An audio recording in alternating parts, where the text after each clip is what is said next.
For too long, our country was stolen by politicians.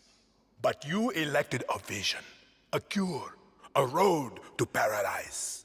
If you had an Xbox 360 or a PlayStation 3, chances are you have at least one Ubisoft game on your list of best games of that generation. That was their golden age, especially with two franchises, Assassin's Creed and Far Cry.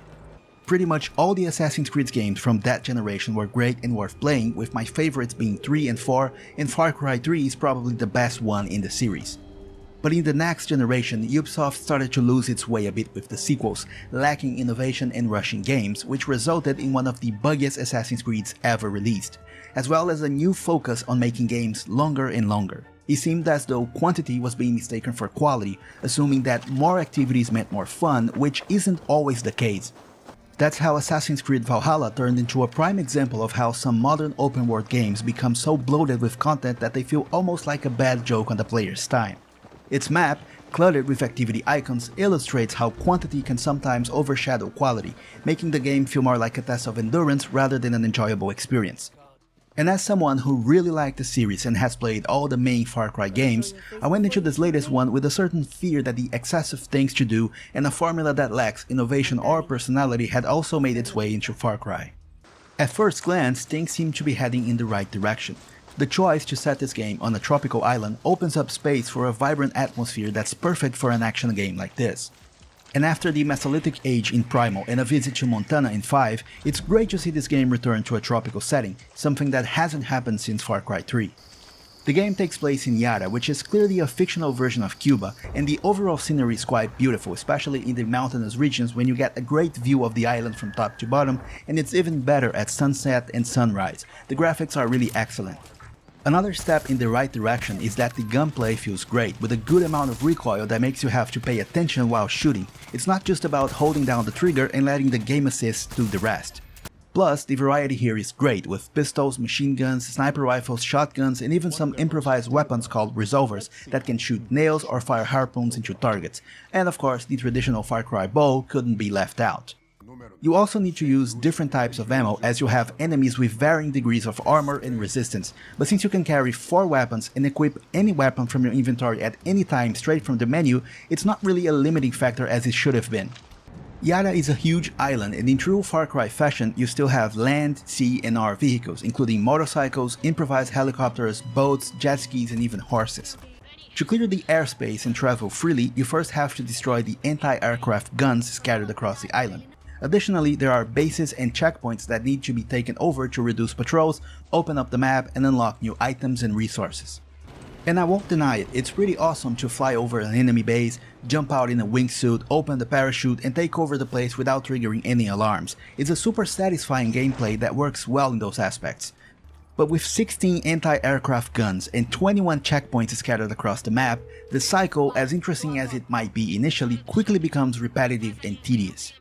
And every time I opened the map and started zooming out, I almost had a mini anxiety attack seeing how much stuff there was to do in the game and the sheer size of the island.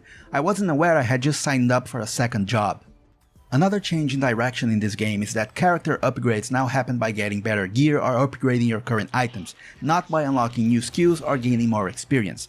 So throughout the game, instead of a sense of character growth, the upgrades feel superficial as you are just getting better gear. And yes, I think you probably guessed that to upgrade those items and equip different types of ammo and such, you need to scour the map for credits and resources, which turns into a tedious grind to artificially lengthen the game. During my playthrough, I got so annoyed with the little delays and this constant need to increase the playtime that even the animation of the driver bringing the car to you started to bother me quite a lot. Because instead of simply having the car appear without anyone inside, after all this is a video game, for Ubisoft it has to be delivered by an NPC driver and you have to wait for the animation of this driver getting out of the car to finish before you can finally get in. Which some might actually find immersive in the first few uses, but by the 20th time it just gets really annoying. The AI is also pretty inconsistent. Enemies often are slow to detect you or even react to what's going on around them. Sometimes you have 2 enemies close together and you have enough time to shoot one, aim at the other, and shoot him before he even reacts to what happened. On other occasions, they're super aggressive, including heavy use of grenades and reinforcements and even helicopters, which can make some moments of the game a bit challenging if you're not too careful. which makes a stealth approach to be the ideal choice, using silencers and long-range rifles. That's why I didn't even bother to use the amigos, the animal companions in the game, since they would mess up any chance of being quiet. The way in which civilians act is also quite weird, and sometimes I had cars coming in the opposite direction and throwing themselves at me, or even pedestrians descending in the middle of the road to be run over, something that the game quickly responds with the warning that you should not do that. A new feature in this game that was extensively shown in the trailers is the Supremo. It's essentially a loaded backpack that can launch explosives, poison gas, or even grant you a small buff for a short period. These buffs might increase your swim speed, boost your defense, or even heal your character. While visually interesting, the Supremo works on a cooldown basis. You use it once and have to wait for it to recharge, and considering how long this cooldown time is, you'll likely only be able to use it once per combat. You'll try to take over a checkpoint, use it once, finish everything you had to do there, and the Supremo still hasn't recharged for you to use it again. So it's not something that will change the way that you play, but rather work as a little boost at the beginning, or if you save it for the end, to clear out a few remaining enemies. Despite all the fluff made about it, its impact on gameplay is limited by a cooldown mechanic that severely restricts how often it can be used. Another thing that's hard to understand is how little the villain actually shows up in the game. For someone who's undercover and in all the promo material, it feels like Anton Castillo doesn't show up nearly enough. This gets even worse when you remember that Far Cry is a franchise known for its great villains, perhaps even the highlight of the stories, who are well developed and actively participate in leaving a lasting impact in their games. And don't get me wrong, Giancarlo Esposito's performance is great and by far the best in the game, but the feeling that he lacks screen time is evident. Even the relationship with his son could be better explored, and Diego Castillo is perhaps the most interesting character in this game, but not developed in a meaningful way. While this video won't dive into spoilers, it's worth mentioning that the story often feels anticlimactic. The narrative frequently builds up tension and expectation, leading you to believe that a significant event is about to unfold, only for it to fall flat or not happen at all.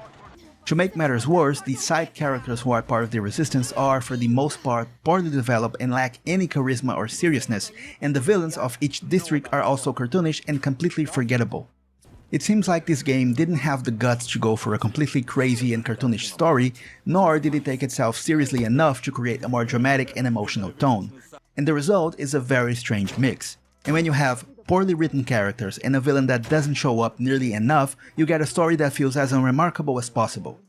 Initially, your plan is simply to leave for Miami, but due to unexpected events at the beginning of the game, you find yourself in the middle of a revolution, and your main role is to help unite the different factions in the area to form a cohesive group to fight against the government. And those are the folks you're gonna have to unite for this task. We have the Monteros, a traditional family of farmers with strong ties to the island. We also have the Legends of 67, veterans of the last revolution who currently live in isolation on a mountain. Near them is La Moral, a pseudo-anarchist group formed by university students. And finally there's a group called Maximas Matanzas with teenagers who fancy themselves as DJs and rap singers whom I had a lot of difficulty taking seriously. You're fighting for a very strong cause, with the population being oppressed and poisoned by a crazy and bloodthirsty dictator, but your fellow fighters seem more fit to be creating TikTok videos and rap battles. It's something that just doesn't feel natural or believable. I didn't dislike the main character, who in my case I chose to play as the female version, but compared to the previous ones she seemed very much isolated from everything. Her initial motivation is to leave for Miami, other times she's just a helper, then she turns into an errand girl, and every now and then she's also a leader. Again, it's a mix of many things that don't necessarily hit the right tone. I was also disappointed by the low density of NPCs in some areas. It often felt like I was exploring an almost deserted island or wandering through ghost towns, and keep in mind I played the PS5 version, so there is no excuse for a next-gen game to feel so empty. And this lack of depth and charisma in the side characters, along with a lack of serious focus on the story, made it impossible for me to connect with the plot, and I just couldn't care less about what I was doing, something that only made the game's activities even more boring and repetitive, as I just wasn't invested enough.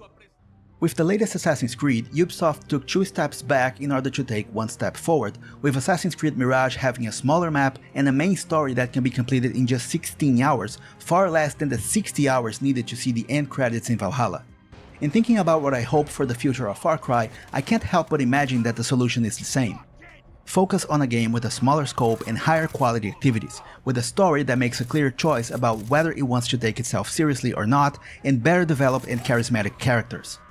And more it seems like every Ubisoft game with gunplay involved turns into some sort of Far Cry on a different skin, with Avatar Frontiers of Pandora being Far Cry in an Avatar setting and the upcoming Star Wars Outlaws seemingly looking like a Far Cry with some third-person sprinkles.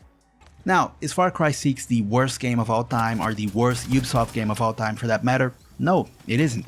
Overall, I don't think this is a horrible game, and I don't think my experience will be the standard for everyone. Basically, I think how much you're going to like or dislike this game depends on how much exposure you've had to the previous games in recent years. If, like me, you played every main Far Cry game around the time they were released, you'll probably find this one to be more of the same and lose patience quickly. But if you haven't played a Far Cry game in 5 years, or even if this is your first one, you'll probably have a much more positive experience. I was expecting more, or rather I was expecting less, a game that focused on quality, not quantity. This aligns with what I thought about Starfield having 1,000 planets. For me, it would be preferable to have 5% of that, but only with well-crafted and interesting planets to explore. And that's what I hope for the future of the series, a new island or location that's better developed and more interesting to explore, with unique activities and without this bloated and repetitive formula, even if it means a significantly reduced playtime. Thanks for watching, and if you enjoyed this video, please consider subscribing to the channel and leaving a like and a comment. Have a great day, and I'll see you in the next video.